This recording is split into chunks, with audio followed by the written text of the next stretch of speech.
Hi there, my name is Justin Carrier. I am a physical therapist and associate professor in the Physical Therapist Assistant Program at Salt Lake Community College in Salt Lake City, Utah. I was asked to share one way that I have been using Lucid with my students in teaching some physical therapy principles and interventions. So what I have here is a Lucid Spark board that I created to help students as a group come up with exercises, in this case hand and wrist exercises, in appropriate application in different phases of rehabilitation, whether that's just after an injury or kind of as we're partly through the process or as someone's getting ready to finish up. So I've created this board, and then what I did was create our students. We split them into two different lab sections. So we have 24 students total. During our lab times, we've got two labs of 12.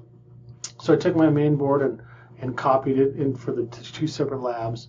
And then what I do is I share these with the students, and then they go through, we divide them into groups of 4, and then those 4 students together are assigned one of these columns, these different phases of rehabilitation, and then they go through as a group and they list exercises they're familiar with or they've had experience with in these different boxes as kind of a group think activity.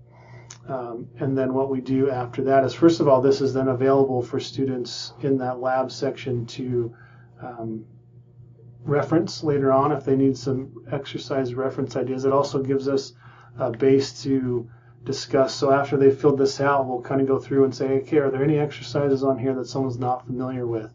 And then we'll go through and kind of demonstrate those specific exercises so the students can get familiar with what those exercises are.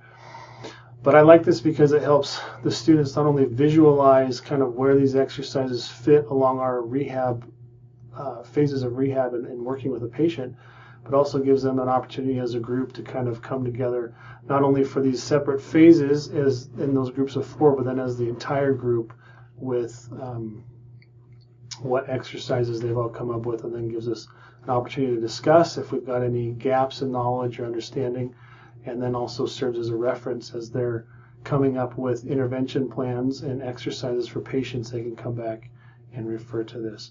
One thing I do want to do in the future is I'm going to add another box out here, and just a different way to approach this activity is rather than having the students be in these specific phases, I'm going to just kind of have a parking lot here where students can just dump all the exercises they're familiar with, because we have some students who have worked in clinics and have done exercises with patients and familiar with them, others who don't have a lot of experience, and so that's one of the reasons we do this, is to share those ideas and knowledge.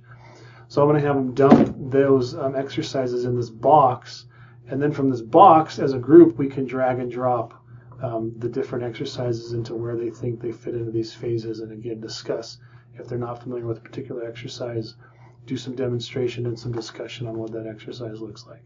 So that is how I've been using Lucid Spark as a group collaborative activity to help students share their knowledge in physical therapy education. Thank you.